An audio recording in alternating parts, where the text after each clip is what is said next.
tell you when to start. What? Oh, we're good. Well, good morning and welcome to Mondays on Education. We're here at the Cottage School in Gladstone, New Jersey, and today we'll discuss the importance of being little, a book by Erika Christakis, a book that Kirby Baldwin actually recommended to us, and we're so happy she's here today to help with the workshop. I know, Liza, you have a quote to read to start the workshop. We can see you. Maybe should we turn it? Oh, it'll be very close to my face. I'll come over here. I'll come here. So what is the scientific consensus on the components of a high-quality program?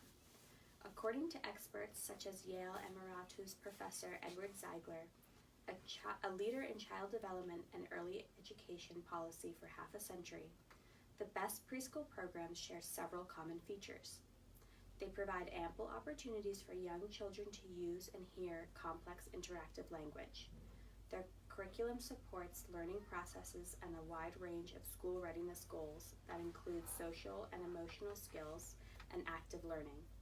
And they have knowledgeable and well-qualified teachers who use what are known as reflective teaching practices.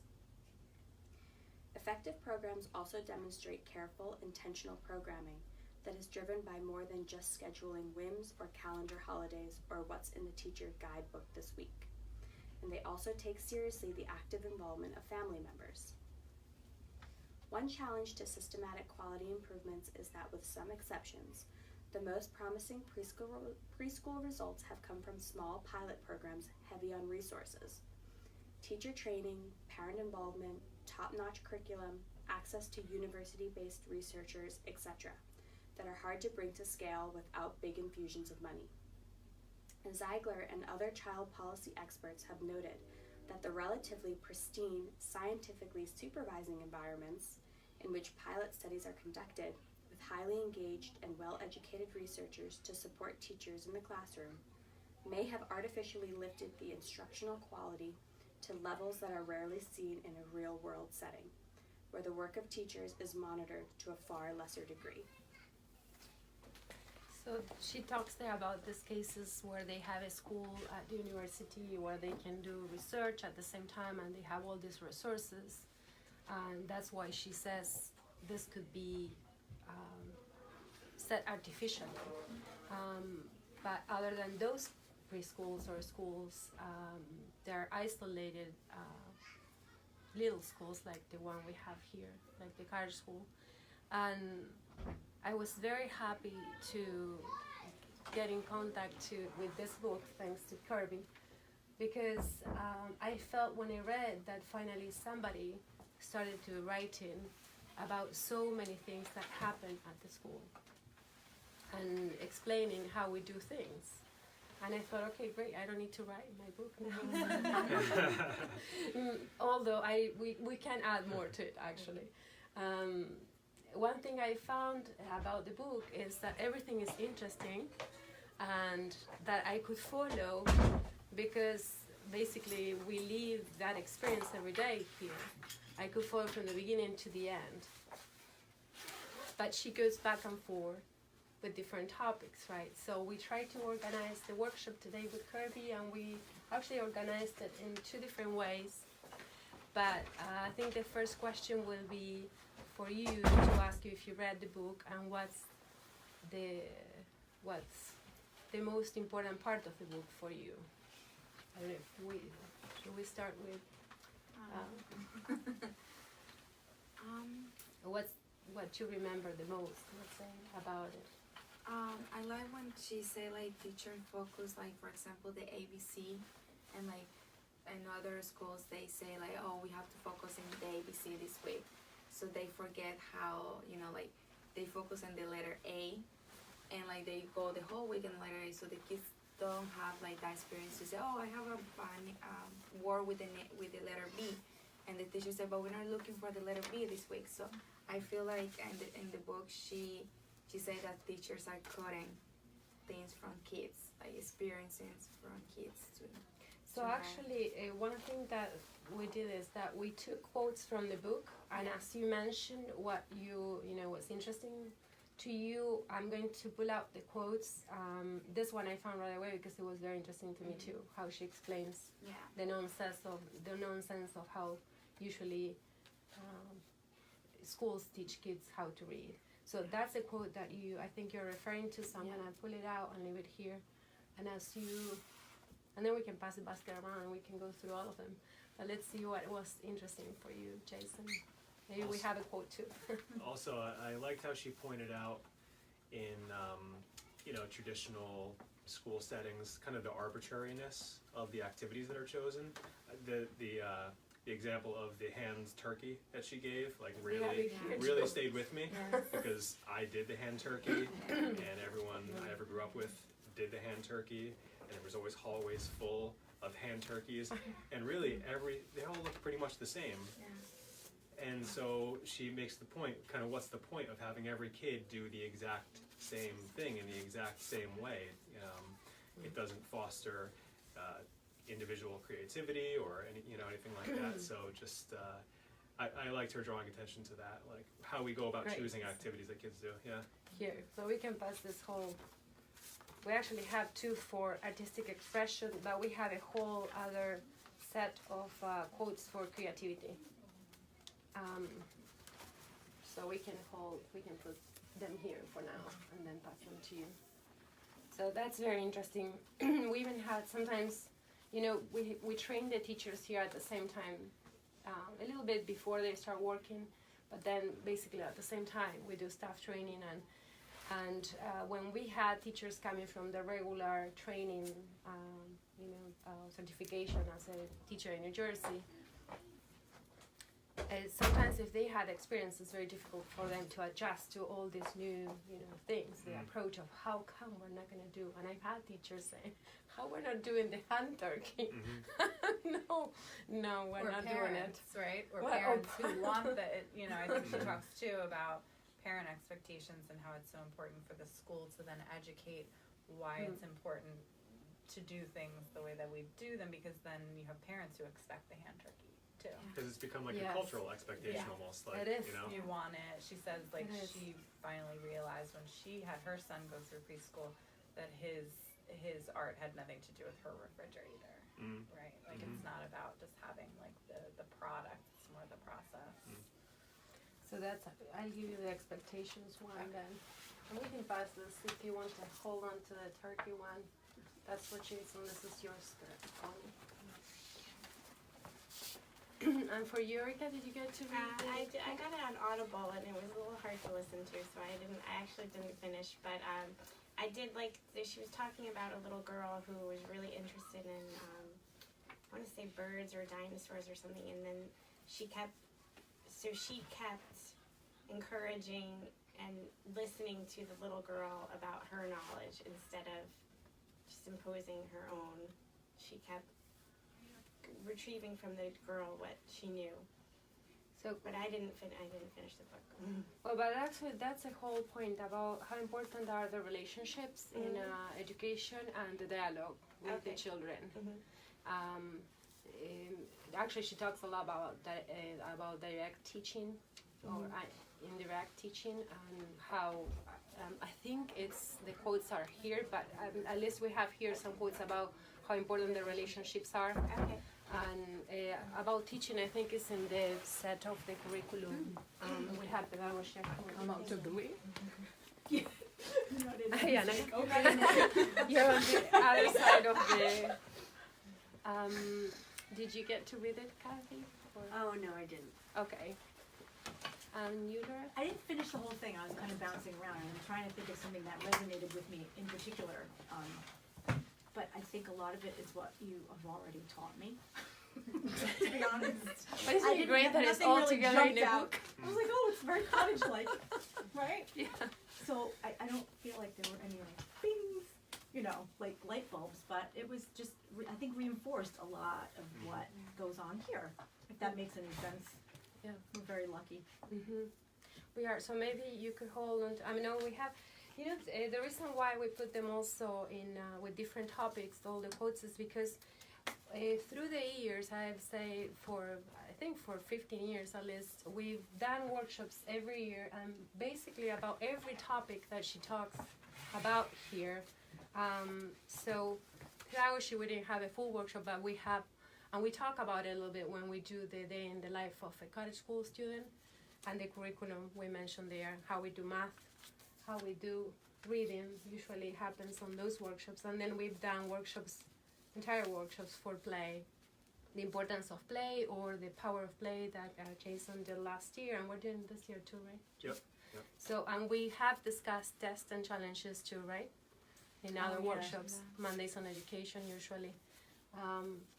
So I thought we could actually, when we do these workshops, we could go back into the quotes of this book too, and then collect more, right?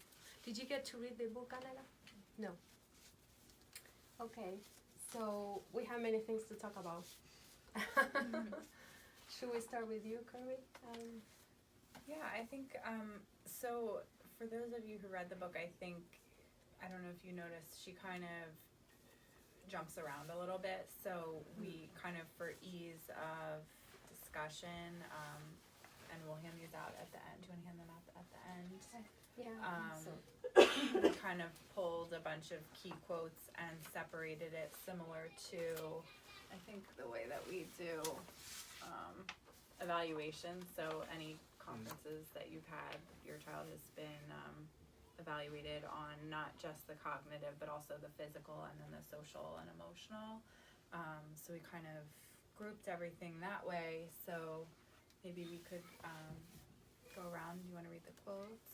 Everyone read their quotes and talk about that, or? Yes, or do you want to start with the physical? Because yeah, I don't think the quotes that they have are in there actually. Okay. So we could divide it like that and start with the physical environment. Okay. Which it was, I think, very relevant to you too, right, when you read the book. Yes. Yeah, I felt like one of her main, and I don't know if any of you read the blog about that kind of invited everyone here that we had, but I feel like one of the main theses of the book is that she feels like there are over estimations and underestimations of kids. So maybe I'll read that quote because I feel like that's a good starting point.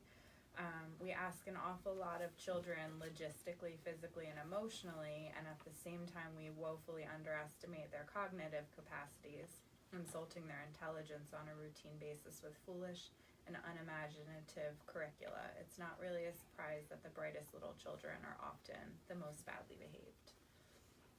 So she kind of goes in depth into, these rudimentary curricula that are out there for preschools, and then at the same time how we are expecting them to transition really quickly. Like she has a sample day in the book of all of these 5-10 minute activities, and how chopped up the day is, and then at the same time how still they need to sit while they're doing these choppy activities, and kind of then the impact on the behavior.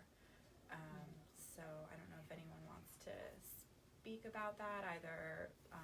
Well, just think about how you would feel if you were pushed into one activity, from one activity to another one in 5-10 minutes, and that's really what happens. And they do it on purpose to minimize the transitions, which are the most difficult part in teaching. And so then the kids cannot even think about, okay, I'm not gonna sit here, I'm not gonna behave. They just. I feel like I had to remember when I was reading the book that she was focused on preschool. Well, right? A lot of it was so I'm thinking, oh my gosh, I can't imagine that because I've only ever been here. Okay, right? but she says that, but really I think this extends to it does, but I really education in feel general. like there was a lot Focuses, she says, on 3 to 6 is kind of the age group that she mostly talks about, but then when she uses early childhood, I think she extends it to 7 or 8, because she said then at 7 or 8 there's a cognitive shift that happens. So I think she is inclusive of early childhood, but yeah, she definitely 3 to 6 is like her focus. But I have a quote actually where there's just one paragraph. What's the I goal don't know. that I think I put it in she talks pedagogy. At 7 and She- 8. She said like at 7 or 8 they start to read to learn as opposed to learn to read. Like there's this change that happens at that age. And we have that quote in the reading part, but she does mention, and I will say, even if she does say that in the book, because I was looking for that she will extend all what she says to education in general. The thing is that I read her bio, and she has most of the experience in preschool. So her experience is in preschool. So then she wants to talk with the evidence of, having that experience, and then she cannot say the primary school, but she does mention that this really extends to all of the education. I guess what I meant was that was kind of where the base of the education begins, right? That's your, I don't know if base is the right word. It's So it yes, doesn't the start out that foundation. way, like It's the that's, foundation. So the foundation. That's And the it right is word. the most important. I think so. I agree. And she says that, it is the most important. And you can definitely extend that. You can see how that would play out years down the road. Like for a child who is rushed through every transition that way, all through elementary school. Well, of course, by the time they get to middle school, they're not going to be able to. They haven't learned how to handle adjustments and transitions, and so suddenly they're going to look like they have attention problems and they can't stay on task and all of that because they haven't been helped to develop that skill. And they develop anxiety, right? And all of that, even though all the issues, the health issues that they develop because of that. I think we can apply to ourselves. Don't you think so? Yeah. I mean, I can see it. I can see how even, when we go to work, everybody's got to do this and everything. You're online, you're doing this, you're doing that. So I can see it. Like there's the teachers actually warn you in public school, like I think it's kindergarten or first grade, I forget which it was, but it's like, well, this is like it's significantly different from the year before. And if your child was struggling or whatever, or if your child has certain personality traits, like is more self-directed, they're like, well, they warn you that your child's going to struggle the following year. And then the third grade year is like, they really tell you like this is where the rubber meets the road, and it's a significant. They tell you it's a significant shift. Again, not just the read to learn, but it's just like this is when we're really gonna hunker down and focus on really working as opposed to like playing more and kind of like enjoying school, as opposed to you're gonna really be doing a lot of work. And we had an observation of our son's classroom when he was in third grade, and it was that choppiness. It was shocking, like how they didn't focus on any one task. The observer was only in the room for like, I don't know, less than an hour, and the kids had done, I don't know, like 5 or 6 different tasks in that hour, and it was like, how did they? And worksheets, right?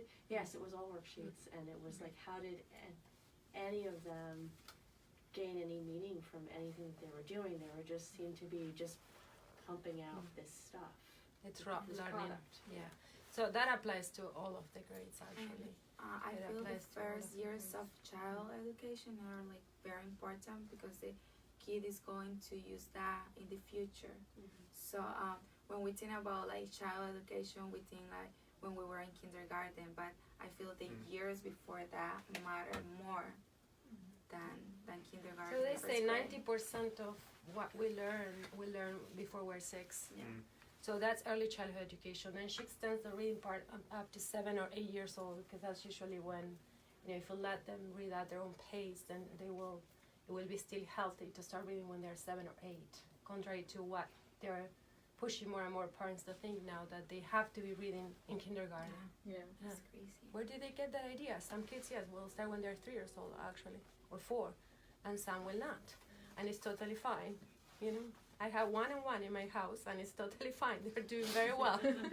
The 2 cases, I promise. You don't have to worry. So there are many. Should we continue with the expectations? Actually, I think that is very important.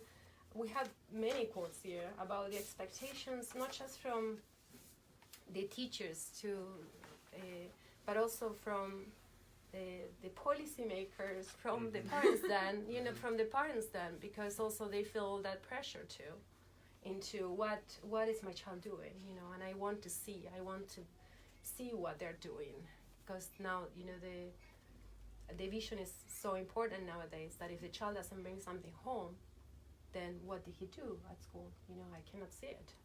And I'm saying that because that has been actually a challenge for us, because we keep the books here. And now we have those plan books that the parents can read, but also it's hard to get the time, you know, to read the plan books. And in general, I think, of course, you want to know what your child did at school. But in that sense, the pressure on teachers to be able to quantify everything, you know, to be able to grade everything they do, and to be able to show and prove, not just to the parents, actually, to the principal to the superintendent, and then it comes all the testing. So teaching for the test, teaching to show the parents or to show the director what the kids are doing. And then how come, you know, you can survive teaching like that? I don't know. There's a great turnout of teachers, because it's just almost not even human to do it.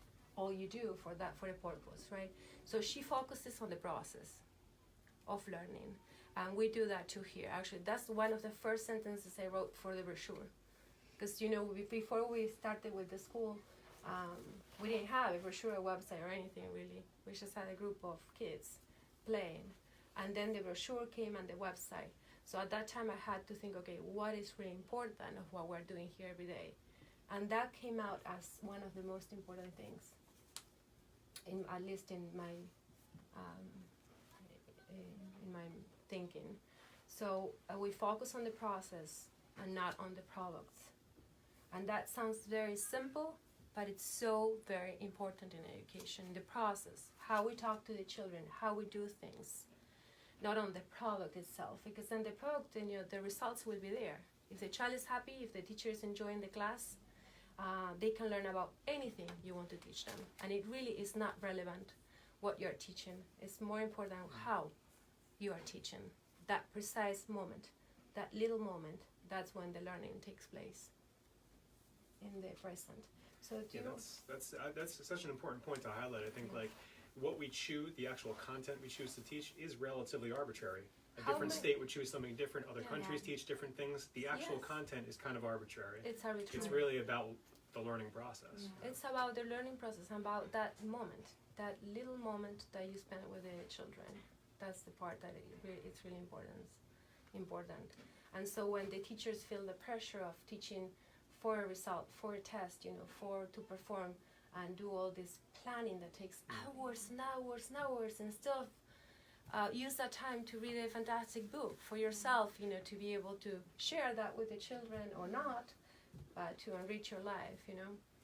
So this whole core curriculum and standardized curriculum and is, I just want to say that, I mean, it seems to be at odds with this whole idea of education being about the process and teaching children how to think. Even though they seem to be, there's a whole lot of language when you talk to educators, they talk about, you know, they do want to focus on that critical thinking, innovation, critical thinking, yes. Critical thinking, innovation. How are you going to get into that if you're rushing the kids? Right, how? Yeah, you so tell it's me. Like, yeah, well, I guess. How are you going to do it? It's All ridiculous. Right. So, they are talking about that because actually, one of the things she mentions that I think is fantastic, she says, do we want to teach the kids how to use the iPhone, or do we want them to teach them how to invent an iPhone? So more and more companies actually are realizing and that it's so important that we keep the creativity and the innovation alive. But if you're rushing the kids, if you're focusing on the product, on the testing, where is the space, the blank space for the child to think, to imagine, to create something, even in their heads? Where? In this system, you know, in this school, we have that space, but not in a regular school, for sure. Well, I think the whole, and I'm biased because I was an art major. So, but I think the whole creative process and that idea of like allowing children that space to create whatever they want with, you know, whatever materials they have, is liberating. Like. Emotionally and intellectually. Like now, when I have an issue at home and I have come across a problem, you know, I can I can because I've worked with all this different media, I can like figure out how to fix something, or I can figure out how to, you know, work through a problem. And I also, I think, have the ability to imagine something different. And I think that's really important, the ability to imagine something different, as opposed to just what everybody's always done. That if we are teaching kids to be, that they need to do everything the way everybody else does it, there's no way for them to break out of that and then and come up with the new iPhone or whatever it is, you know, or imagine, you know, a place in the world where things are different, are better than they are now, you know, come up with solutions to, you know, whatever problems we have. And I think that's actually going to become more of a problem. I mean, I see that happening already with kids that have finished college and they don't have the initiative, because actually they take all the initiative from the kids. You know, if you have a worksheet and a schedule is so tight, you know, going back to what we were talking, you don't have time to think. Do I want to do this or not? Or should I put something else in this blank space here? Can I think, what is this question meaning? You know, you don't have the time. You see how the tests are like one question per minute you have to answer, right? So where's the room there to think? There's no room. In addition to that, the play, and we have, you know, whole photos also about the play. The play time is being removed. So the time, and even the free play time, because there is guided play time sometimes, you know. Okay, let's go outdoors and do a big round and sing this and that, and it's all directed. Where is that time where the child should be a child? And then sit down and do nothing and be thinking, imagining, because that's where the creativity takes place. You know, for the creative thinking, right? Then the creativity can come from painting, from dancing, from doing other activities, but it has to be present there. You know, at least one moment per day where there's a blank space in your mind, in your routine, for everyone, not just for the kids. But I think removing the playtime it's very damaging. As Jason, we discussed last year, right? It's like, where are we going with raising the kids in this manner? Where recess is not important, okay, what do? You're not, if you ask the teacher, imagine any parent that brings a child to a preschool and then they ask, what did my child do? And then they say, play. Nowadays, the parent will say, how come? They didn't learn how to read, math. Okay, so we have many quotes about that, you know, the importance of the play and the approach to math. But perhaps we can go into the did they give anyone to the creativity? I think I got one of those. Can you? Is that the turkey? Was turkey from there? Okay, do you want to read that one and then the whole set of creativity? Because what you mentioned, Kathy, is all also there in the book too. The turkey exercise, and so many others like it, reflects a limited view of children's creativity derived from an adult-imposed agenda, often based on the school calendar and adult conceptions of adorableness, rather than a teacher's knowledge of what her individual students are capable of thinking and doing at a particular developmental stage. And then I'm just going to read one that piggybacks on that, this short one. Studies show that we're unlikely to hear during turkey time the kind of really rich, expressive language that emerges when children are engaged in creative work, building a fort or playing house. This disconnection from an authentic social as well as cognitive experience is a huge design flaw in these curricula, because high-quality relationships are the best indicator of quality childcare, and early learning is so overwhelmingly social in nature. I hear there's another one. That made me think of something, getting back to like the core curriculum, and like she talks in the book about, we have this core, what is it called? The Common Core. We have the Common Core, but there are creative ways to kind of adhere to the Common Core. Like, so a teacher in the right environment could potentially be observing the children in an unstructured play setting and taking notes on conversations she's overhearing. Like, she could be writing down the fact that she witnessed the child using proper punctuation, just using their language skills in a way that would meet the Common Core. But that's not the way teachers are forced to evaluate kids. Right. You know? Yeah, she says, I think that's another quote we have, that you can hit all the standards more organically. Yeah, you exactly. don't need to do it by the book. Right.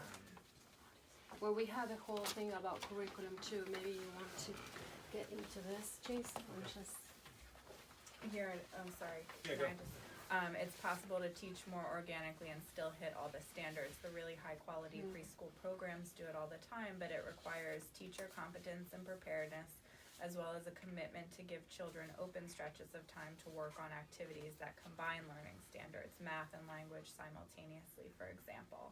And I felt like she was really strong on that throughout the book, over and over again, that these long stretches of time are really important. We can't just, think that kids can't tolerate, long stretches of time. She said anyone who's observed a child, I think, observe a caterpillar or something. Like, they do have the attention span. We just have to kind of harness it in the right ways, with stimulating curriculums. And just think about when we do the play, since we have, the experience here, we can refer to, I think, things that we do. When we put the play together at the end of the year, just think of just anything that comes to your mind that the kids are learning. What would you say? Self-expression. And Expression. collaboration. And Cooperation. collaboration with each other. Collaboration. Creativity. Creativity. Creativity. Respect. They respect each other. Respect. Public speaking. Public speaking. Reading. They have to read Reading. the text. They write the script, actually. Writing down. Editing. Editing. Their Revising. Memory. They're working on their memory. memory. Problem solving too. You have to hear these kids solving situations because we don't have a script that we have to follow. Okay, you come from the right, stage right or left. They have to figure out. We have to figure out. They come up with the solutions. So it's just one activity also that is a long-term activity that I think those are very important too. Long-term projects, right? Where everything is involved with it. They paint, they sew the costumes, Confidence, also. confidence, yeah. So, yep. I We- think it's good that they see something that they make from scratch come to life, and that it is long term, and then all their parents and grandparents or whomever come to celebrate with them that they did that. And in public school, it's like, oh, this semester you have to be done with this project by November, and then next semester. And Chandra was here, and then for speech had to go to preschool disabled, and I remember. In the classroom, it was so tight. Like, there were all these centers, and it wasn't jiving with him because they would have like 10 minutes at each center, and it was so teacher controlled. There was no freedom to explore or take your time or do what he had an interest in. It was like said, play with these beads. You have 5 minutes or whatever it was, and it was really hard on him. It's very stressful, really. It's just that the kids adjust to anything, even to a stressful situation, to an overstimulating environment. Yeah. And they adjust. Yeah. But that doesn't mean that it's the best you can give them. Right. The community work that gets done, in just a simple, sophisticated, but in a play, doing a play. So there are many activities, and actually daily activities we do here that integrate all of the subjects, but also all of it's just the subjects, but this, social, emotional development or skill development, social, emotional, and physical too. And you have that division. I don't know if you want to refer to that now, to another part, the social, emotional part maybe of Sure. the.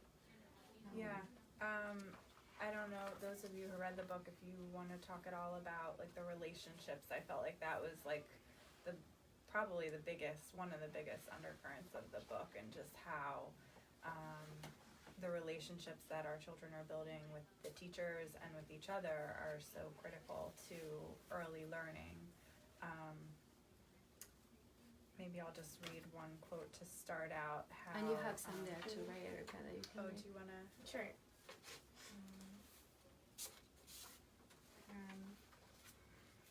There's a couple.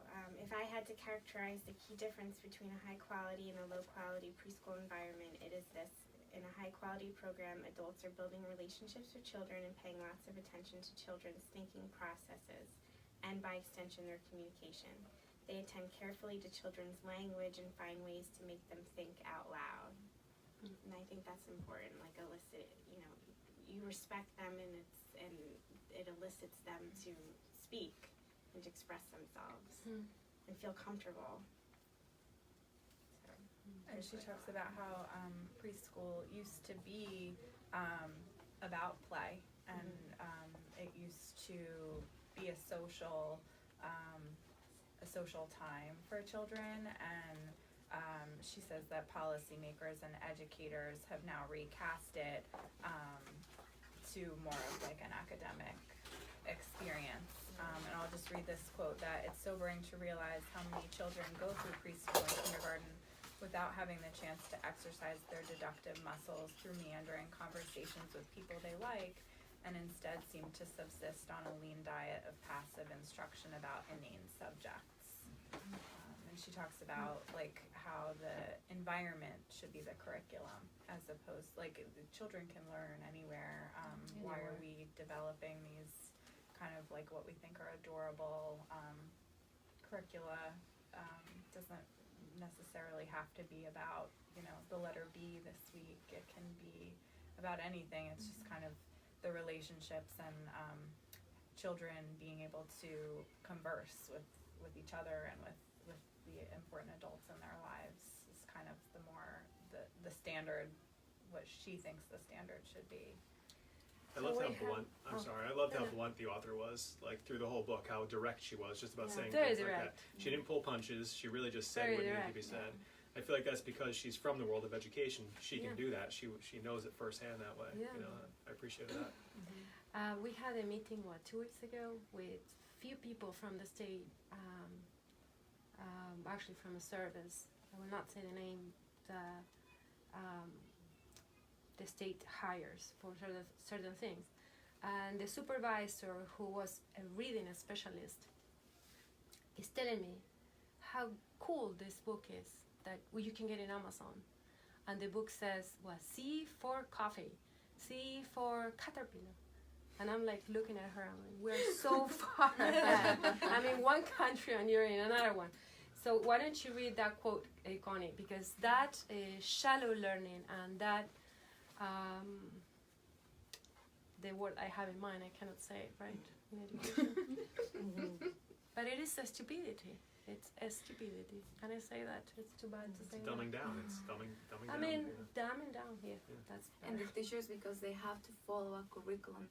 I see mostly in public schools, teachers have to follow a curriculum so they can incorporate creativity and do something else. Like this way we're going to focus on letter A, and everything has to be letter A, or even with the colors.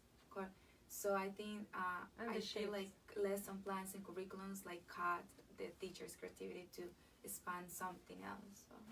So you have to. If I had a camera in my car when Francisco, we didn't have the elementary here, and I shouldn't say it. You're not watching, right, Francisco?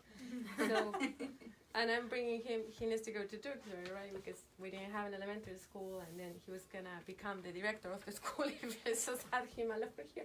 So I'm in the car. Oh, he's gonna go into first grade. Okay, Francisco, Monday, Tuesday, Wednesday, Thursday. When we're in the car, I'm like, he needs to remember the days of the week. I didn't, I thought, okay, they're gonna start drilling with all of that, and it's. I mean, for what reason? It's like she shows an example about the calendar.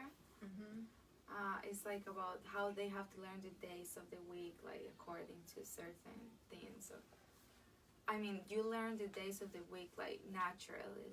That's something that you're going to learn. You don't have to learn that in a week and teachers are spending so much time focused. Oh, this week we have to learn about this. So I think they're wasting a lot of time. It is hard to understand. But I had this experience. So Varad went to a school in Jersey City just for 5 days, and I pulled him out, and then I found Cottage School. Thank God for that. And the 5 days that he was there, because he didn't know ABC to Z, the letters of the alphabet, and whatever the sequence. And the 5 days that he was there, the teacher was shocked that he's 4 years old and he doesn't know that. So she was like, okay, completely blaming the mother. And I was like trying my best to teach him the alphabet in 5 days. And well, we never managed to learn, and I just let it go. But there's no meaning there. I mean, and I just didn't understand why he needs to know it in a sequential. Well, let's read that quote way. that you have, Connie. But no, you want to say something? I was just gonna say for one of my daughters, I couldn't tell you if they could say, Monday through Sunday off the top of their head, but on any given day, they could probably tell you, like, today is Wednesday because I did folk dancing today. That's or right. Today is Tuesday because Cookie, my mom, their grandmother, comes to my house on Tuesday. And that's so, like, meaningful to them, They right? have meaning behind the days, Yeah. which I think That's is probably meaningful. more important than knowing. I mean, she even, I think, says in the book, like, ask any adult, and they probably don't know the date, right? Like, when's the last time you knew the date? So why are we asking things of children that adults don't even know or need to know? I think it's to fill in the day with stuff that is tangible, So then they have to measure everything. Okay, today we learned this, right? You had to see Francisco's face. It was like, Mama, is there something wrong with you that you're he comes from doing the Wizard of Oz, the play, analyzing, and the questions the kids had about the whole book. 5 years old, and then they comprehend. And what's wrong with you? Monday, Tuesday, It's like. So, Connie, why don't you read that? But I mean, it just happened right here, sitting down 2 weeks ago. Somebody recommended a little book from Amazon. No, okay, we're far. So this quote is, there is no scientific evidence to support the teaching of single letters and insulation in a preschool curriculum or the introduction of letters in alphabetic order. This is simple cultural practice that seems to make sense because it is the way we always done things. There is, however, an unnamed advantage according to the reading experts Judy. I don't know how to spell her last name, but it says that children pay attention to letters that mean something to them. Consider how quickly children learn the alphabet in preschool programs where they feel motivated to recognize the letters in their own names and the names of their friends because they have a compelling reason to learn the alphabet. In those types of classrooms, the children learn, for example, to put their name on a waiting list for a turn to be in the classroom line leader, or to have a turn at the sandbox table. Their teachers may announce that children whose names end with M, A, or R could be the first group to get ready to go outside or feed the class pet. And then it says something.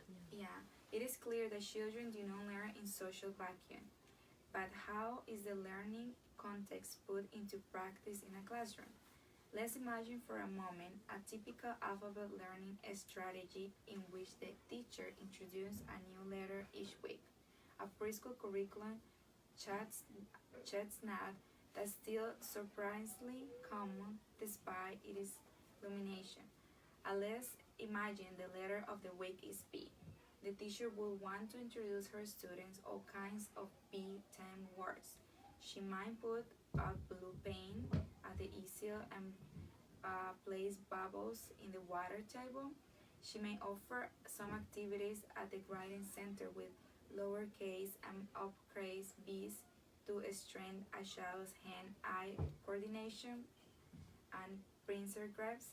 She may read some books about balloons or balls or bears. So balloons, bubbles, and blue, can you imagine? Yeah. She may set out a sorting game with different kinds of bags. How annoying you will get. Imagine being a preschooler bombarded by the shore of busyness. I suppose to this might mean be engaging activities for some children, but if the goal is to teach kids pre-literature skills, the letter of the week strategy is a weekly, inefficient one. It will take 26 weeks to get through the alphabet. Half of the year just to learn one And then alphabet. by the time you get to Z, they forgot the A because they're 26 weeks. And all blue all of a sudden. It's like, what word are you, right? Yeah. I mean, kids are, That's really about like underestimating the child, like we Yes. were talking about before.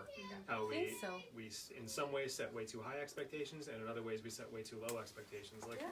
why would we think that any reasonably intelligent child wouldn't know a square from a rectangle Yeah. or from a triangle by the time they're 8 years old? You know, it's like they will just pick these things up naturally if we're just interacting with them and, you know, And staying I feel, connected to them. like, yeah, how you say about overestimating, like, what happens if the kid doesn't know the alphabet by the end of the year?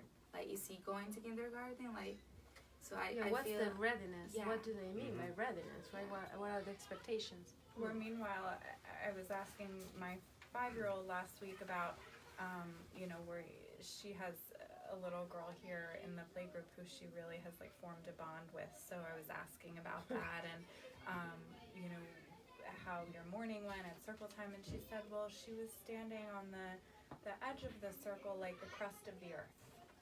Like, I feel like the combination of standards and, you know, learning about, like, while you're singing or doing math or reading, like, they're going to learn more in that organic way. And just really an offhand comment about, you know, the location of her friend was on the crust of the earth. Like, And the association, you know, the capacity to associate is one of the measurements of intelligence, let's say. So if they can associate this to that, you know, a situation, and they do it constantly here. But if you don't give them room to do that, you know, because there is no space for dialogue or for the relationships that we mentioned, you know, between peers and with the teachers, then there's no learning really. There's no learning. Somebody the reciting the ABC. Few letters that Varad learned was Leo, Leo, Laura, Laura, Yeah. and Ryan, Ryan, and those were the first Yes. few words that he learned and to spell And the and kids, read and write. yeah, and the kids actually have, even when they're 2 years old here, when they come, they have their name and tag that they actually try to copy for on the other side of the painting. They have the name, you know, where they hang the sleepers, and they have to find it, right? But that has a meaning, and they want to learn their name, you know, and the name of the friends. That's meaningful. So I think that's very important to keep in mind. and something that she say is like every kid learn at their own time. And sometimes parents and teachers don't understand that, like, oh, my kid is not reading by 7, like something is wrong, like, you know, like they have their own time, and that doesn't mean that they're late or something is wrong with them. They just have their own speed to learn. There is also this fear of having the kids have a special need, which she actually mentions, and we have some quotes there too.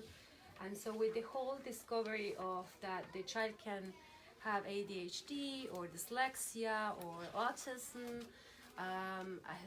she mentioned it's great that, you know, all of a sudden the school started to pay attention to that. But at the same time, there is like an overdoing of that, you know, trying to label everyone. So it went to like the other extreme, from discovering, okay, that there could be some special needs, that we have to pay attention and help the child in this way or that way, to integrate them all to the school system, which is great. The whole idea is great. But then going to the other extreme of labeling all of the students and into, you know, to the point that is like, now we know all the results, right? It's like everybody has to have something. Well, they end up. My experience was that that every trait that your child has then becomes a function of the pathology of whatever label your child has. Mm. So if your child is, and even your child's strengths become, oh, well, that's symptomatic of their diagnosis, as opposed to that's your child's strength and something to be celebrated. Yeah. It's dismissed, as opposed to something that they would work with to then bring along the other things that maybe are weaker, or just to accept that, you know, some kids are not great at, you know, soccer or whatever. It's like we're all part of the same society, community, and we all have different strengths and weaknesses, and we all work together to create, you know, a better place, because we do accept that we're all different. So with all of that, I think it comes then the fear in the parents too, and the teachers. Okay, maybe I'm missing something. You know, maybe there is something, it's a problem right now too. It is a problem.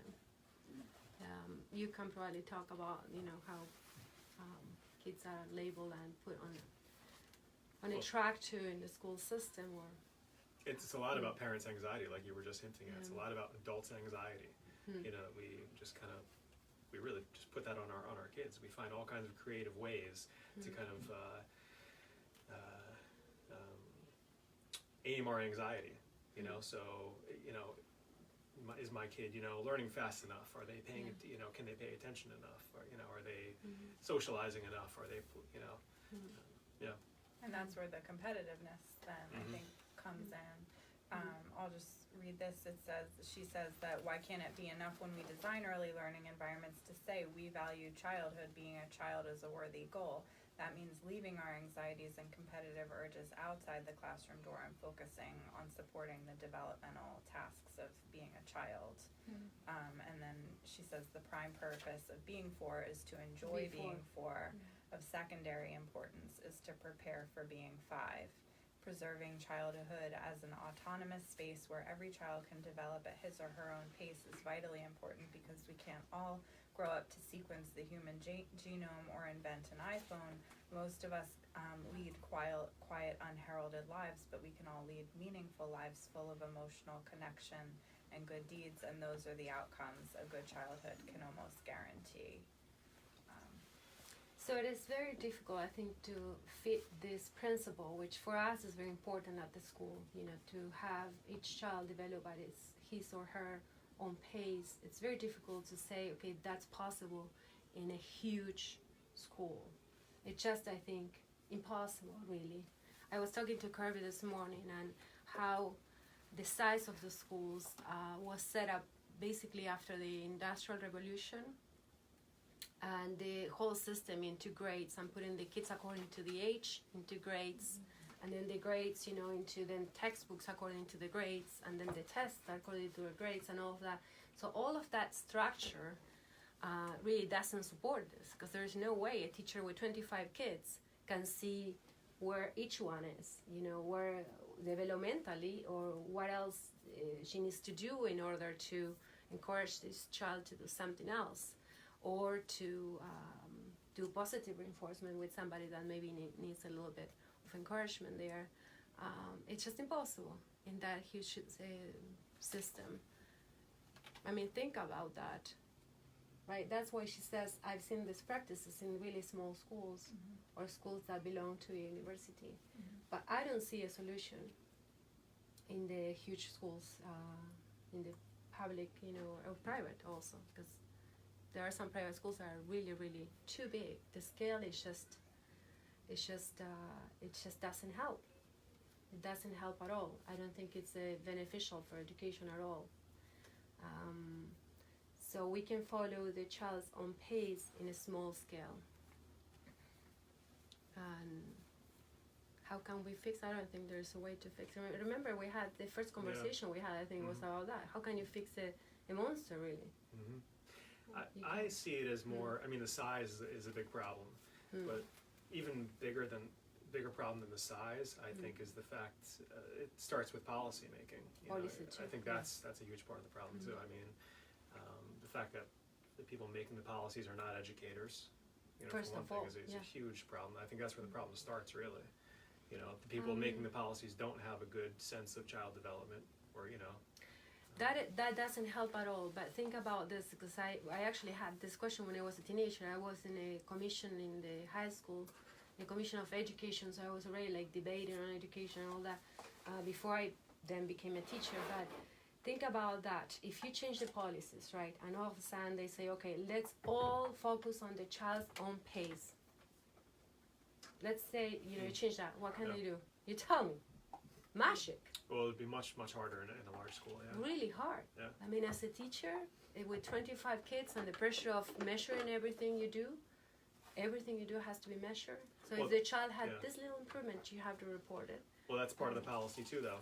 Like if that wasn't part of the policy, that was the way teachers needed to observe children and needed to record and needed to justify their position.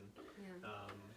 I think, you know, policy changes around those kinds of things, it could help. I mean, the big school setting is always going to have its problems, but there's a lot that could be, I think, helped at least, or alleviated, or made somewhat better by some drastic policy changes. Well, drastic. The first drastic policy change I would do would be split the schools, all of them, in 10 pieces.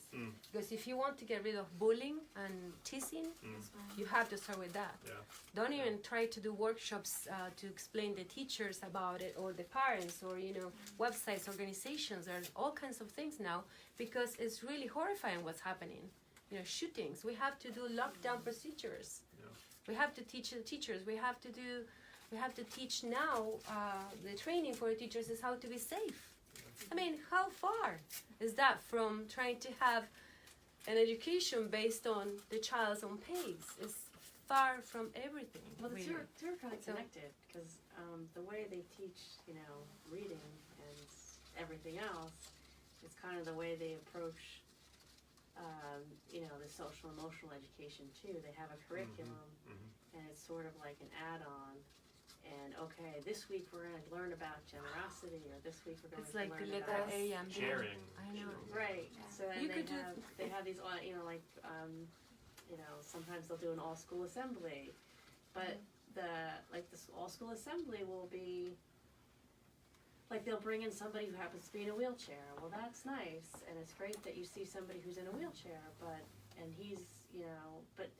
they're not addressing any of the neurodiversity that's going on in their school, and being in kindness. They're just saying, oh, well, it's more like he overcame his struggles. So it was more about him, toughening himself up, as opposed to creating an environment where you don't have to, put on your armor when you walk into And school. also, I feel like you can teach kindness every day. Every day. Just It not should one be. way. It should be taught every day. Ethics. There are schools, not just public, private schools, that they focus 1 week on ethics, and I'm like, 1 week only? What about the rest of the year?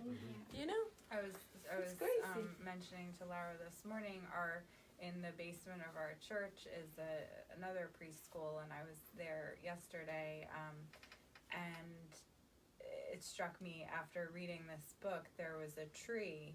It was like, any good deed that was done by a preschooler was then written up and put on this tree, and then they were given a treat, and so that's the motivation. And it's so different, because not only are you, one of the things I was reading, it was like, well, so and so couldn't read this, so then she helped, and not only are you calling out so and so publicly now for not being able to read, Right. but then the motivation for helping and for being kind becomes this treat and getting written up on this tree, as opposed to just being kind of integrated into your daily life. That Because happened it- in Warren. oh. That happened in Warren. There was a child who was given an award for befriending a child who had autism, and it was like a big deal. They had a assembly and everything, and awarded this kid, the certificate, because he made friends with a kid who had autism, and they put it in the local paper. Oh my God. So it became really obvious to anybody who knew that child who he had befriended, and that child wasn't, just a little different, but the child now had autism, so now the child has a label in the community. Yeah. And so, it's bad enough the kid had a label at school, now he's got a label in the community too. And I have a friend who really got upset about that. I would get upset too. Yeah. Because that should be part of our daily life. Be tolerant, integrate anyone with any. We're all different anyway. Right. All different, right? Right. Yeah, we think we're teaching the kids tolerance, but we have actually, as adults, become much less tolerant of kids' differences. Yeah. Because as soon as a kid stands out, well, there must be something wrong. Let's figure out how to fix it. Or if they move too much, they have ADHD, right? And they're not being a kid running around because they have to run around, right? Something maybe is out of the topic, but I have been seeing this lately for the party training, right? So I feel now parents if you go party, I give you a gummy. What kind of inference is that? Okay, the kid is going to think, oh, I'm going to the bathroom, my mom is going to give me a gummy. So I feel that doesn't go with that, because the kids have to go to the bathroom natural. You don't have to be go to the bathroom. Well, and I give it's you a all gummy. you're It's talking just, about the punishment and rewards. Yeah. So that also we mentioned in the workshops here about positive discipline is not about punishments or rewards. And what you said is the same thing. So every school system basically is based on punishments or rewards. I don't know of any school actually that uses positive discipline, in the sense of that it's not, it's not even considered the punishments or rewards. The intrinsic motivation, not the Also, I extrinsic see that motivation. in a school paper from one of the schools, or like in the area, like, so it's like, for me, it doesn't make sense because the child is going to think like, oh, every time they go to the bathroom, I'm going to get a gummy. And But they all do that. The rewards, and even some people also actually work with that as professionals with rewards. Well, it starts at the stickers. pediatrician's office too, Yeah, right? stickers. So you get a flu Yeah. shot or you're good, and here you have a Stickers. lollipop. So like, isn't that a That's carrot right. and stick approach? I think it's more in the culture. Yeah, it's just Like, ingrained in yeah. our culture that it's like, You can imagine a kid. do this and you'll get this. Right. You can imagine a kid even learning to hold their bowels until they have a chance to earn a candy for it, as opposed to just, oh, I have to go to the bathroom, so I should go. I have to tell you an anecdote because Milo will remember. When we worked together, we worked for kids under state supervision, so we had different cases there, and it was really a great learning experience for me, and that's how I met Milo. And one student couldn't be potty trained. It was like almost impossible. We didn't know what else to do. He was 4.5. I still see him because we actually were able to stay in contact with him. And one of the teachers came up with the idea of giving him pizza after he used the toilet. He was 4.5, right? If he used the toilet, he could get pizza. He learned. So it's very effective. In that sense, that you will do it right away. And in that case, it really worked, and we all laugh about it. Yeah. It's the only time, I think something was actually good to do, because that child loved pizza. And also, it was a special case. He didn't have parents, right? It was special. It was really like showing some affection in the sense that he loved pizza too. So it was a special treat for him. So. But punishments and rewards are everywhere. That's how we function as society, not just this country, in every country. I'm Right? so glad you get a shared ticket if you have a skill. I'm so glad you shared that story though, because it just shows too that you just can't be rigid about anything. So you can't even be rigid about, I'm never going to give a reward. That sometimes it's appropriate to give them a reward, but it's just that flexibility that teachers should have in dealing with each different child is something that I think is so important, and I think has gone by the wayside in recent years. Yes. And she talks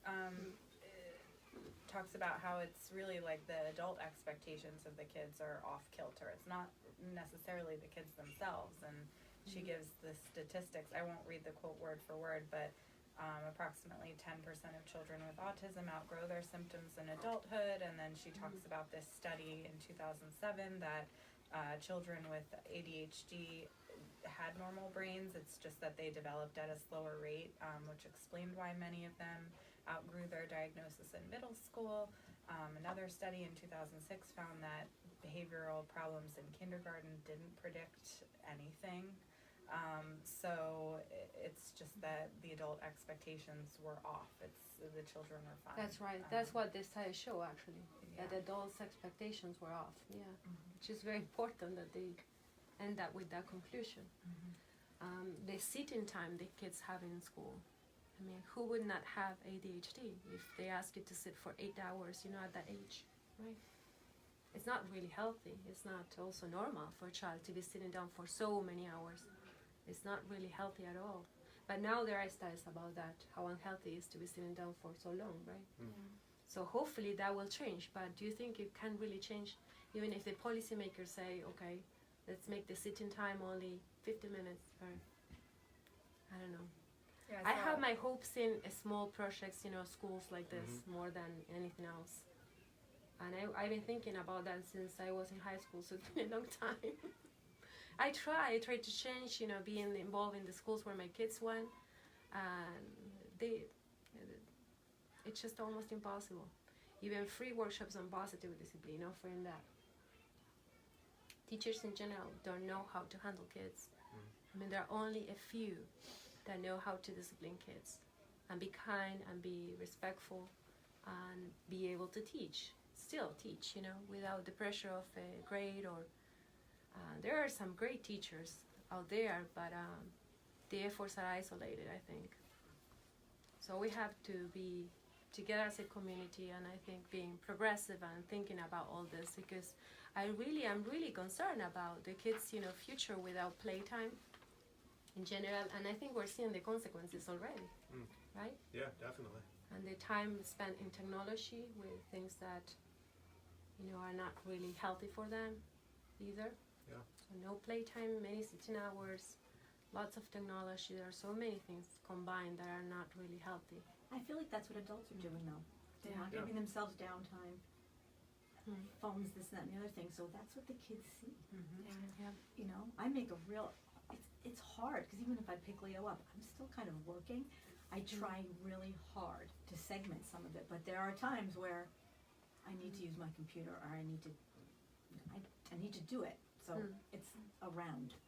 Yeah, it is around. So who knows what? Would you like to read some of the quotes?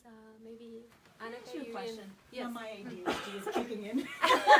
Because I just had a thought. Do you want to switch seats? Yeah, I'm You gonna can sit sit here. I just had a thought of something I read in the book. But I guess it had to do with emotion. So I'm sorry, I'm totally digressing. But how No. about that? Actually, that's how the book how the book is. It's all over. It is, right? So how her son, they were talking about how things are important to children and adults. I don't know how to say, like, you can't minimize what's important to them is a big deal to them. When her son was angry because they were supposed to pick up a dog. Did you read that Yeah, part? yeah. And Yes. then, so he wrote in his closet, like upside Yeah, down on a yeah. permanent marker. He was really upset. He was angry that they weren't picking Yes. the dog, and he wrote his name. Actually, right here. And she Have saved it. She cut it out. I guess when they moved, they cut it out of the closet, and she has it framed in her office. I guess just as a reminder. You know, I don't know where that was. It's in the About written kids part, and and their we have the emotions. I quote, really- but just it's the had only a- picture she puts in the book, or maybe this. Okay, I can see it's another. towards I the can back, see the I think. turkey picture and Just that had a picture flash of of the that. text. Yeah, here it's page 225. Okay. It says, I can't even. My dog is not coming today because it is too snowy. Signed, Lysander, and Yeah. she Yeah. framed it and put it on her. Yeah. But I just feel like it's important. Like that was important to them. And it talked. Yes. I think it talked about adults. Don't minimize their feelings and just dismiss them or say, "Oh, you'll get it tomorrow," or "Oh, that's not a big deal." And I For really them feel it's like a big that's deal. really important. And also, she mentions that he didn't write everything correctly, but Right. it was all over, but it was very meaningful. Right. So you cannot really dismiss that and say, okay, no, well, now let's write it in the proper way, you know, Right. because then he has to pass a test. Now I want you to write For- the dog has yeah. a ball. Yeah. And that's somehow better if you use the right punctuation Right, yeah. and something Right. from the heart like that, you know. And I think about most homes, like they let him do it. Permanent marker in the closet. Who cares? Right? Who cares? He was expressing himself. So, actually, I gave to Anega quotes about math, teaching math. Yeah, that's Um, total discrimination. She's giving an Indian math. Well, I have to say, Anega, I have to say, as the school expands, you know, we need to incorporate teachers. Yes. You have mentioned your interest in math, right? Yes. So there we go. I Just still so need you to know, teach that's me a that. preview of the expansion. The what is it, the multiplication with the finger? Yeah, like Oh, yeah. nine is very easy actually. Right. Yeah. So 9 times Yes, I 9 know and the- 9 yeah, times I 2 know, and I yeah. I still do the 9. Yeah. Start with the 9. So this is about math. You can sit kids down and teach them. That's 4, that's 5. It's simple. You just show them the symbol and teach them the name. It's not really difficult. But for them to understand the concept of 4, that's something they have to build over time in their own mind. It's a kind of understanding that has to develop in the mind as a result of experience and activity and interaction. It's not something that can be directly taught. And so they just have this example. This works in the same way with mathematical activities. How fast do you think 3 preschoolers can perform fractions if you give them 9 cookies and tell them to divide them so that everyone gets exactly the same amount? I have done this experiment in my classroom and I can tell you the answer. pretty damn fast. In fact, they can divide 10 or even 11 cookies into 3 equal parts too. When skills are embedded in a higher purpose, or at least in a human purpose, like wanting to get a fair share of cookies, children learn faster and better. A hankering for cookies appears to concentrate the mind. And it makes sense to them. When we make the carrot cake, we have all the fractions laid out there, and it's really part of the math class, if you want to say, But they want to make the carrot cake. It has a purpose, a meaning to them, right? A birthday celebration, and they wait a whole year to crack an egg. So how important is that, right? 1 year to get to crack the egg for the cake. But so all of that is very meaningful to them. We teach by immersion here. And that's something else that it took me many years to realize and to put into words, okay? Because before, let's say I was teaching Spanish, and I think I told you this before, one homeschooling mother, that then she became a teacher here, a French teacher. And she spent many years in the school. Her kids are now my kids' age. And she said, well, you're teaching by immersion. Spanish by immersion. And I'm like, oh, that's great. What a great word. You swim in the water. That's what we do. Like a mother teaches a child how to speak a language. That's how we teach foreign languages here. But then I realized a few years ago that that's how we do actually everything. That's how we do everything. We teach folk dancing, we dance. We teach math, we do what we have to do. Language arts, we do what we have to do. We're reading, we're writing something that makes sense, a script or something or a poem, a little poem, or anything they want to write. So that's why I took those quotes about math also, because if the kids are not immersed into it, are they learning actually the concept? Yeah.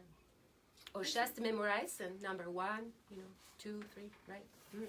Isn't that why? That's why we teach them math in the first place, is because so that they can, do a recipe or build something, or not everybody's going to be a mathematician and just come up with formulas. Exactly. But, the formulas have a real application in the world too. Even the most abstract mathematical concepts have a real world application.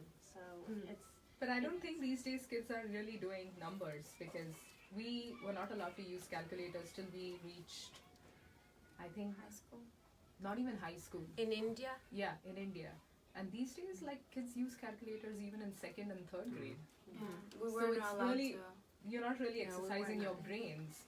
Yeah. Even for simple additions, you just, here's the calculator. So it's all automated now, I feel. Yeah, I remember when I was in high school, we were not allowed to use calculators until we were in 8th or until we were in the 2nd year of high school.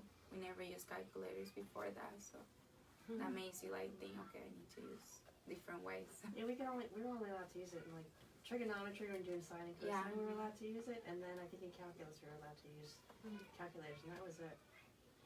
Yeah, I had to learn that in high school too. Yeah. And you have some quotes there, Laura, to share, or I don't know if you had time to look. If not, No, I didn't even open it. Okay, because that's I was about trying to pay attention. That has to be with the pedagogy, which is how you teach things, right? So it was hard How to do you split say them this? into I never say this correctly. pedagogy. I said Pedagogy. pedagogy or pedagogy. Pedagogy. Pedagogy. I don't know. Doesn't it sound like a toy? I can tell you it is Spanish. Online. It's the same in Spanish. It's pedagogia. So I say pedagogy. I can say that better. Pedagogia. So that's how you teach something, and the how, as we said at the beginning, is super important. And so we can summarize and say we teach by immersion here, but there is some, and she doesn't even say that in the quotes, but I think she mentions meaningful experiences there that, I don't know if you have any. If not, we don't have to read them, Laura, but I just thought since we were talking about that. That's fine. There's a lot here. Is there anything in particular? There's a lot. Well, the first one says, it's possible to teach more organically and still hit all the standards. I think you read that. Did you read that?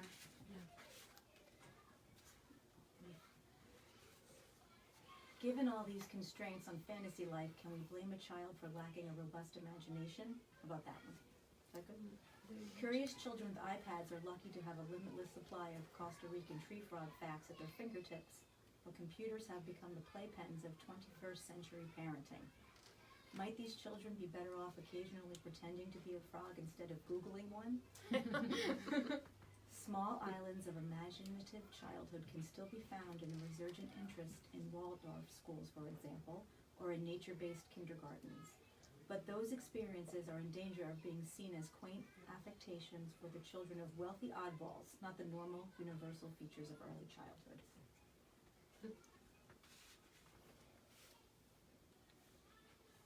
Do you want to do one more? Okay.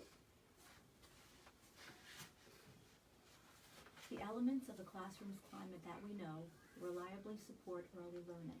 At the top of my list are close, affectionate interactions between caregivers and children, including frequent laughter and hugs, plenty of natural, spontaneous conversational language between children and teachers. I'm sorry, I need glasses, I think. Opportunities to learn socially from peers and not primarily from didactic teaching moments. A teaching staff that speaks confidently about young children and can link curriculum to developmental milestones and the realities of children's lives rather than to testaments about how fun and cute a given activity might appear to be. Classroom materials that invite open-ended, not closed forms of play and exploration, and classroom schedules that give children adequate time to do all the things we know they are capable of. And you have some quotes that you wanted to read? Yes. Mine's about creativity. Historian Diane Ravitch also points out that American public education never measured up especially well in international comparisons, even in its heyday as the envy of the world. But if our computational and literary skills were never terribly impressive, what we always did manage exceptionally well was the development of a citizenry capable of spectacular innovation, creativity, and industry. You can lose a lot of money underestimating the American capacity for reinvention. Nonetheless, I am genuinely worried, and I think there is a huge chorus of experts who would agree that our current priorities in early education are designed to stifle the kind of creativity and quick-footedness that future generations will need in order to solve their problems.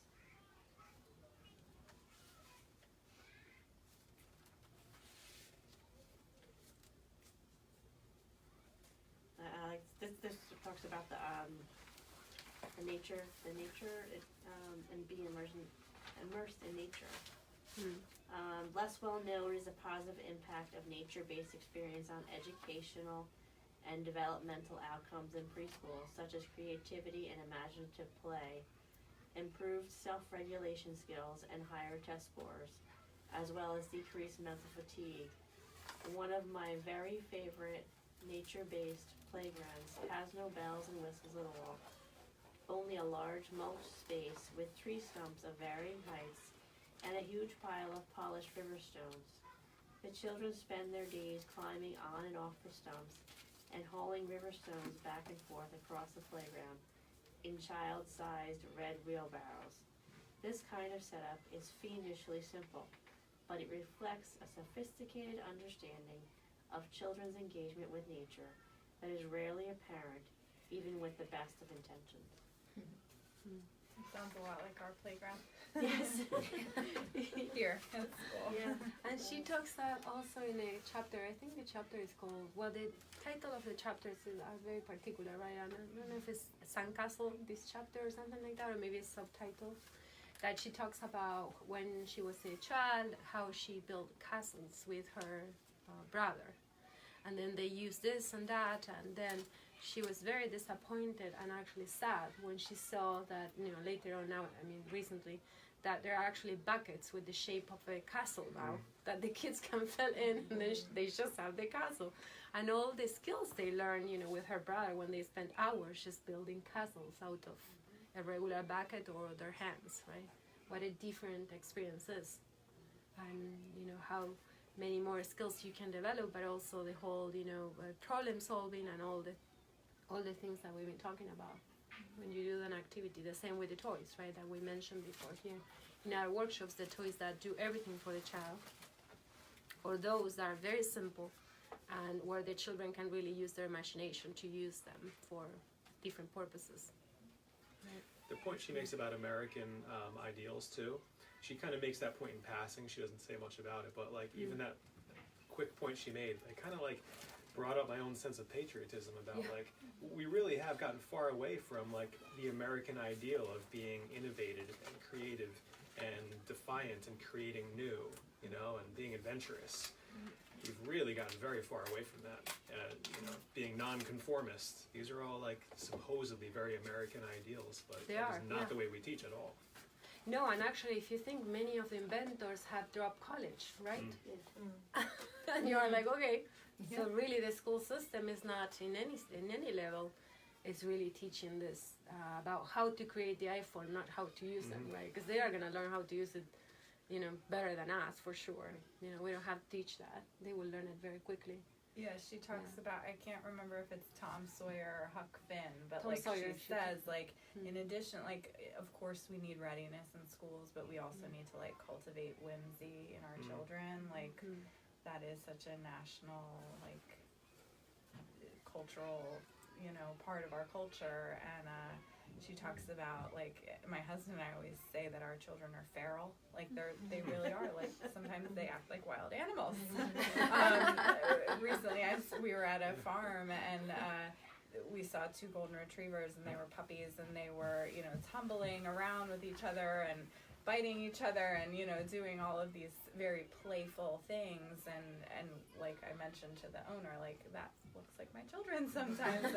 And she uses the word feral. Like, they need that kind of wild, you know, that is part of being a child. And We're kind animals of like, too. We are animals. And we're sanitizing that out, and, you know, we're taking that away from our children. And she says, like, the higher order mammals play more than other mammals, but all animals play and learn through play and communicate through play. And I think like something important is like nowadays parents are and teachers are preparing like children for their future job. You know, we're so focused on like results and like, oh, this is the job that they will have when they grow. Like, instance of like, that's why most of the things like Playtime is coding, because they are so focused on like a job for my kid, which college my kid is going to go, you know. Yeah, preparing the kids for something. I think she mentioned, we read one of the quotes where she mentions that it's important to enjoy being 4 and not to think about being 5, you know, or to get ready for college. I mean, most of the kindergartens and preschools prepare kids for something, right? That's the idea. And we even get flyers from Rutgers prepares them for this, right? It's always preparing for college, and then college preparing for the job. And we mentioned that in one of the workshops too, right? We talked about that last year. Probably, yeah. Yeah, we did.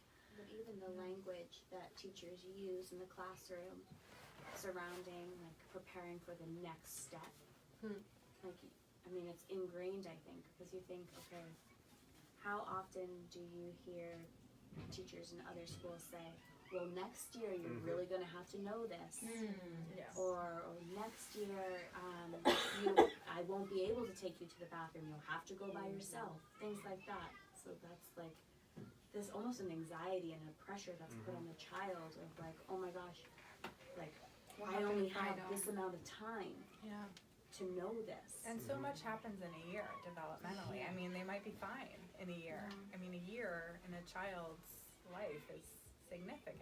And it's a long time. Yeah. Like I feel like a year goes by so quickly, but I remember when I was younger, it felt like a year lasted forever. That's right. Yeah, they're waiting for summer. As soon as Back to the nature of Chandra wanted to make a fairy house, so my husband and I helped him like use firewood, and then he just went through the whole lawn. It took him like an hour and a half. So now by our mailbox is this strange structure, but he had it in his head, I want to make a fairy house. And so I didn't really want it where it is because it looks strange, like by the mailbox. But sometimes putting aside like your adult wants you know, and just letting their creativity take over. I didn't want a fairy structure by my mailbox because it looked strange, but he just went into and cut branches and did all this stuff, and it was great, and he thought of it himself. So every time I try to direct the play and I try to say what to do, it never goes well, but when it's his idea to do something, it goes great. So sometimes just letting them take the lead in the play. I think that's super important. We actually just talked about that too in the staff meeting on Friday. How important is to keep in mind that we're here for a limited time with the children, and that we are there to supervise them, to protect them, let's say, in a way, to make sure everything goes okay. Or not everything, because, you know, of course, if there are conflicts, then we want them to be able to solve them. So we want them to have that opportunity too, but not to direct the play for the kids. It's very important, because all of a sudden, if we think, you know, we are doing something good for them when we engage in a game with them, the intention could be great, but we start being the leaders, because we are the leaders for the kids. The kids imitate anything we do, and so therefore we're taking that spot from somebody or more than one child that could have been the leader. So we were talking about that to keep in mind, because sometimes I think there is a misconception there of thinking that we have to, in order to be nice with the kids, we have to play with them. I don't believe on that. I think they are very capable of creating their own games, and we need to be there as adults to supervise them, to make sure, you know, they're safe, they don't, you know, cross the street or, you know, just anything like that, but we don't need to be directing their play. If we think so, I think we really think that they're not capable of. And they're very, very capable, and it's a need for them. They have to. They have to experience it that way. You know, they have to have the freedom to create their own game. I'm not saying that once in a while you sit down and play a board game with them or something, right? That's different. But in general, to keep in mind that we don't really have to feel that we have to play with them. Because I've seen that as, I think, something that is, I don't know if it's more popular now with the new parents, or what do you think, Jason? That with playing with kids? That, you know, the parents, I think, feel the need that they have to be involved in the kids' play. I think parents see it as their responsibility today to always be providing something to do so that their kid isn't bored, you know, like to entertain them. To entertain them, to keep them entertained, right? I think that's a driving force for parents. Yeah. Also, you know, what you were saying about stepping back and allowing for non-directed play, it's a real growth opportunity for us as adults too, because during that time that we're not involved in the play, we can be sitting there kind of reflecting on, okay, why is it that I don't want that by the mailbox? Like, it's kind of just an art, you know, it's not like reality based. It's not like that picture has to be where I think it should be. It's more of an arbitrary thing on my part, an arbitrary decision that I would make if I was involved. And so look, we can start noticing all the ways that we would be interfering if we just give ourselves that little bit of space to just observe rather than be directly involved. And then we can challenge our own ideas, and we can grow from that experience too, you know? I think so. And we can observe our children too. Like she talks a lot about, that's such a key component is, you know, the teachers then have the time to observe each child, and then you can do all the things like know what's developmentally appropriate for them, have that relationship. If you see them, you learn so much from watching. Oh, so much every day. And that takes a lot of pressure off the parents too. I mean, we've been to so many, especially as brand new parents, we would get together with friends, and it's like everyone's down on the floor playing with the kids, and it's like sometimes you don't want to do that. Like it's like, why can't we talk and observe the kids? But that, I don't know how you have all seen that with your friends, but definitely we've seen that. Like it has become so child-centered, but not in the way that I think she talks It's about center, it right? being It's more child-centered. parent-centered. I think that's what I meant, Jason, because my feeling is that the parents feel guilty if they are not sitting down and playing with the kids. In addition to what you said, that, you know, it's important too, but I think there is a feeling of I'm not being such a great parent if I don't sit down on the floor. And so I'm actually, here we're trying to take that really away from the parents feeling that they have to do it, because I think also, and I read this in different parts, that the parents feel, nowadays that they have to be almost perfect. And that's impossible, right? And into being perfect, one of the things is to be involved with your child in every minute, because everything is important. So we don't have to go to that extreme, I don't think so. And also because we have to think that we're taking the space that the child needs to be with peers, or to be by himself or herself. Yeah, she says like our generation is spending more time with our children than ever before. Like there's so much quantity there, but is the quality there? Well, I don't know.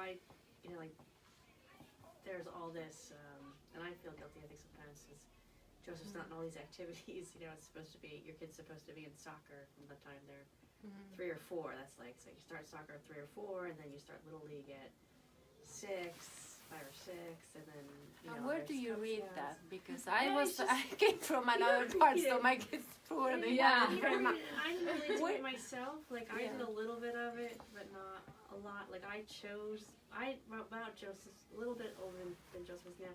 I decided there was an activity. I liked soccer, so I was going to join soccer, and I really focused on it then. But I don't know that he has that chance now. Being because everybody starts at 3. And it's so kind of intense, and you just very know intense. Yeah. You know it from being in the community. So you talk to the other moms if you're in anything. So if you're in the moms group club, or you're right on the playground, or at pickup at school, it's like, oh, this mom is picking up their kid, and like, oh, we have to go to dance today, and tomorrow we have, and they talk about the softball in 3rd grade. The girls had like 2 practices and 2 games in 1 week, and It's crazy. What?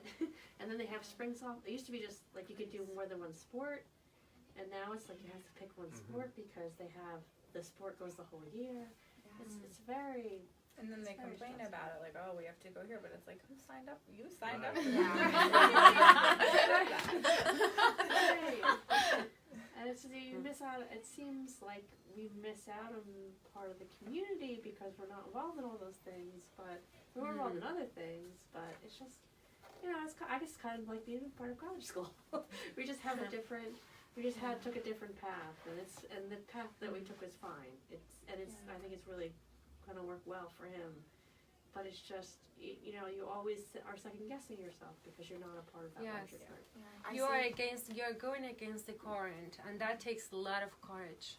So you have the courage, Kathy. Leo goes Don't to worry, soccer. They're like, we're many going against the current. Don't even bother. You're not I don't alone. know a soul in the summit. Trust me. I'm spending my whole day traveling and coming here. I see that I might with as my well move sister, here now. that she's all the time in clubs after school, and even Sunday she have practice in the morning, games in the afternoon. So the kids don't really have time for themselves because they're always go all the time.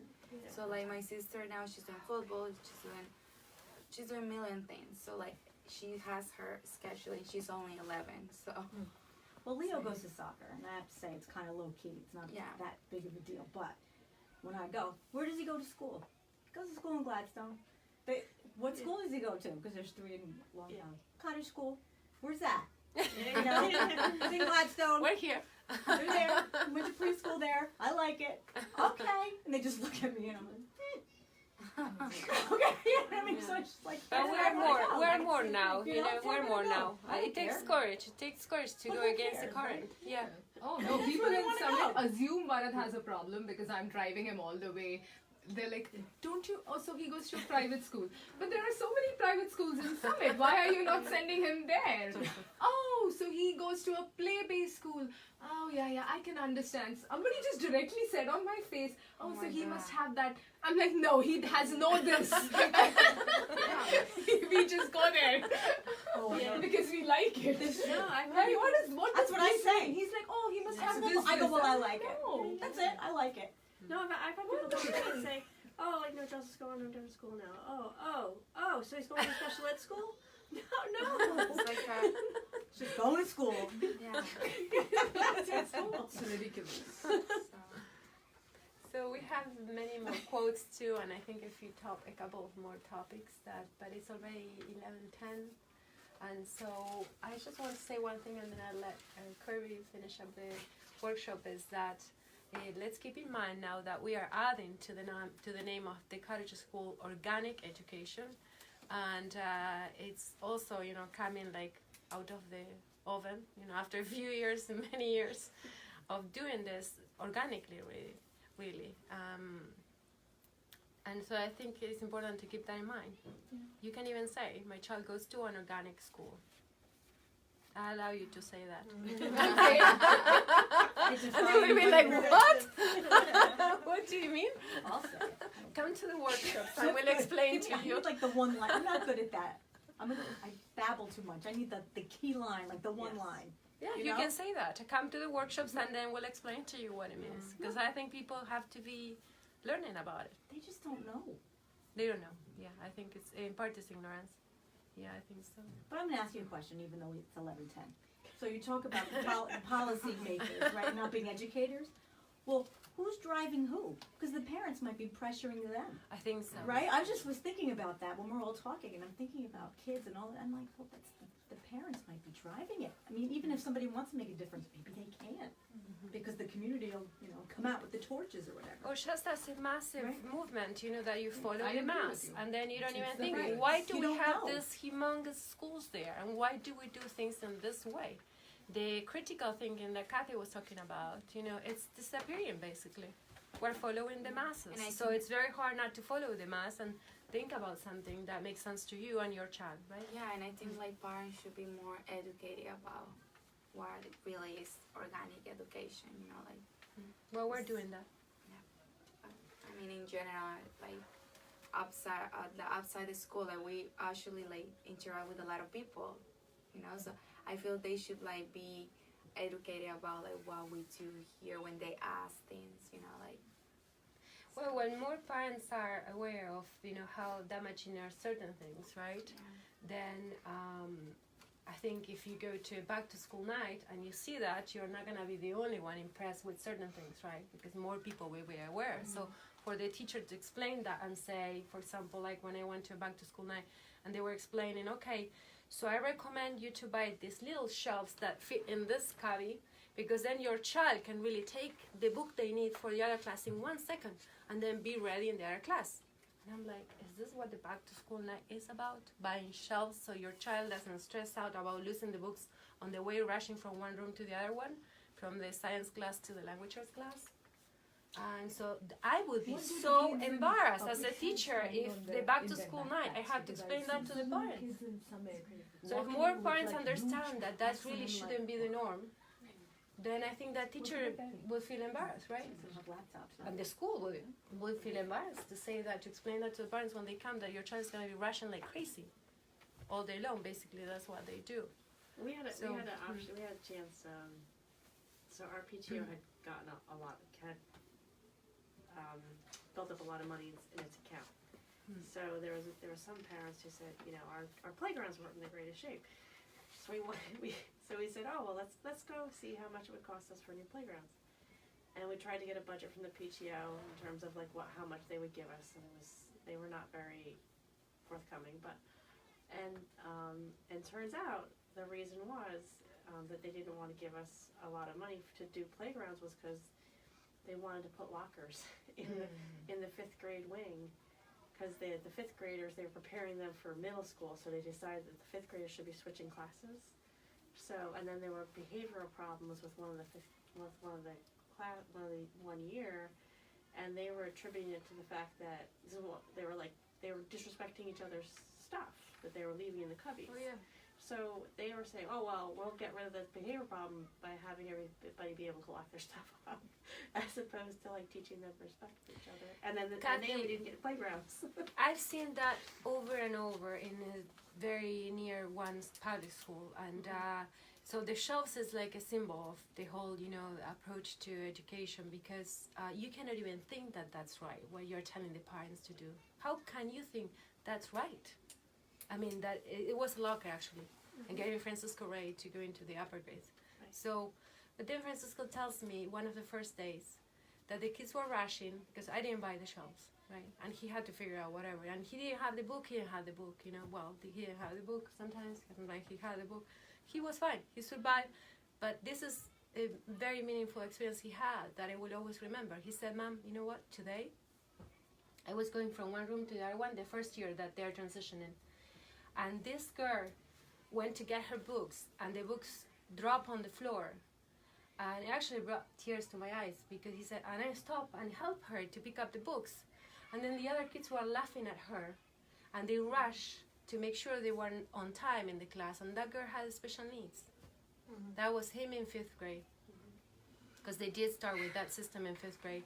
And so, what are you talking about shelves? Talk about what's happening in the hallway. Yeah. That's more important. Yeah. Kids laughing at somebody that has special needs, that it takes her more time to get her books, and nobody's helping her. Everybody's rushing. So I will never forget what he said. That was the first week in that school when he had that transition into changing.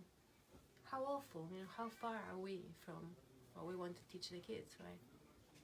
Yeah, maybe it's a good place to kind of pull it all together. As toward the end of the book, she talks about and she doesn't present, I don't think, a lot of hope for making these drastic changes on a large scale, but she does say you can kind of focus on the home. That really is the most important at the end of the day, and then hopefully some of these changes start filtering into the school. And if parents kind of are educated and have a good line of communication with school, she said they would be surprised at how much change you can affect if you come from a place of understanding as opposed to criticizing teachers for their practices.